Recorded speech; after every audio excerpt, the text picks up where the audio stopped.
இந்த தேதிகளில் பிறந்தவர்கள் முன் ஜென்ம பாவங்களை சுமந்து கொண்டு பிறந்தவர்களா? உங்களிடம் பிறந்த தேதி இருக்கா? அப்போ இந்த வீடியோ உங்களுக்கு தான் முழுமையாக பார்க்கவும்.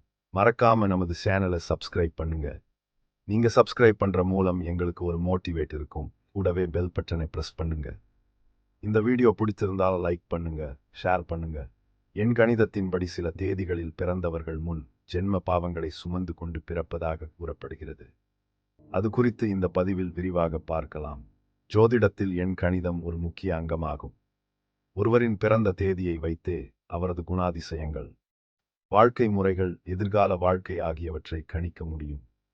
எண் கணிதத்தின்படி குறிப்பிட்ட சில தேதிகளில் பிறந்தவர்கள் முந்தைய பிறவியின் கர்ம வினைகளை இந்த ஜென்மத்தில் சுமந்து கொண்டு பிறக்கிறார்கள் என்று நம்பப்படுகிறது.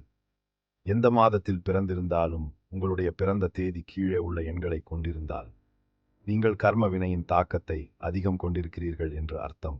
13ஆம் தேதி பிறந்தவர்கள் முந்தைய பிறவியில் சோம்பேறித்தனம், கடமைகளிலிருந்து நழுவுதல் மற்றும் தனது சுயலாபத்திற்காக பிறரைக்காக பயன்படுத்துதல் போன்ற தவறுகளை செய்திருப்பீர்கள். இந்த தவறுகளுக்கு இந்த ஜென்மத்தில் கடினமான உழைத்தாலும் அதற்கான பலன்களோ அங்கீகாரமோ கிடைக்காது. எடுக்கும் காரியங்கள் அனைத்திலும் தடைகள், ஏமாற்றங்கள் ஏற்படும். ஒரு வேலையை செய்து முடிக்க மற்றவர்களை விட 2 மடங்கு உழைக்க வேண்டியிருக்கும். இதற்கான பரிகாரம் சோம்பேறித்தனத்தை கைவிட்டு குறுக்கு வழிகளை தேடாமல் நேர்மையான கடுமையான உழைப்பை மட்டுமே நம்ப வேண்டும். 14ஆம் தேதியில் பிறந்தவர்கள் முந்தைய பிறவியில் தனக்கு கிடைத்த சுதந்திரத்தை தவறாக பயன்படுத்துதல், பிறரின் சுதந்திரத்தை பறித்தல், வாழ்க்கையை பற்றிய புரிதல் இல்லாமல் தேவையில்லாதவற்றிற்கு அடிமையாகுதல் அல்லது இன்பங்களில் அளவு அதிகமாக மூழ்கியிருத்தல் போன்ற தவறுகளை செய்திருப்பார்கள். இவர்களுக்கு இந்த ஜென்மத்தில் வாழ்க்கையில் திடீர் மாற்றங்களும் எதிர்பாராத இழப்புகளும் ஏற்படும். ஏமாற்றங்கள், சூதாட்டம், போதைப் பொருட்களுக்கு அடிமையாதல் போன்ற சோதனைகளும் வரக்கூடும். வாழ்க்கையில் ஒழுக்கத்தையும் சுய கட்டுப்பாட்டையும் கடைபிடிக்க வேண்டும். மற்றவர்களை ஏமாற்றக்கூடாது. அதுவே இந்த ஜென்மத்தில் நீங்கள் செய்யும் பரிகாரமாகும். 16ஆம் தேதியில் பிறந்தவர்கள் கடந்த ஜென்மத்தில் கடுமையான அகந்தை, பிறர்களுடைய உணர்வுகளை மதிக்காமல் இருத்தல், காதல் அல்லது உறவுகளில் துரோகம் செய்தல் போன்ற தவறுகளை செய்திருக்கலாம்.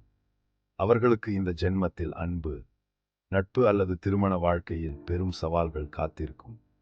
இவர்களுடைய அகந்தையை உடைக்கும் விதமாக மிக உயர்வாக நினைக்கும் ஒரு விஷயம், பணம், பதவி அல்லது உறவு திடீரென சிதைந்து போகலாம். ஆணவத்தை தவிர்த்து பிறரிடம் அன்பாகவும் பணிவாகவும் நடந்து கொள்ள வேண்டும்.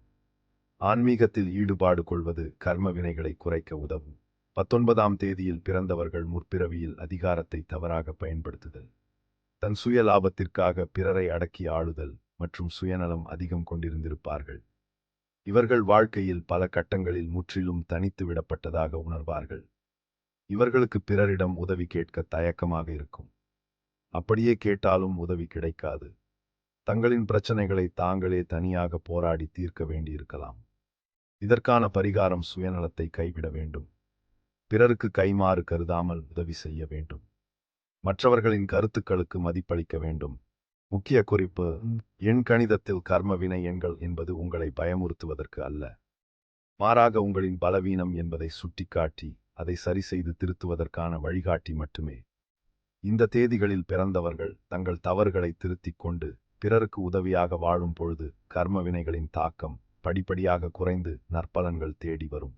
பொறுப்பு துருப்பு: இந்த கட்டுரையில் குறிப்பிடப்பட்டுள்ள தகவல்கள் அனைத்தும் ஜோதிட கருத்துக்கள், மதநூல்கள், பஞ்சாங்கம் ஆகியவற்றை அடிப்படையாக கொண்டவை.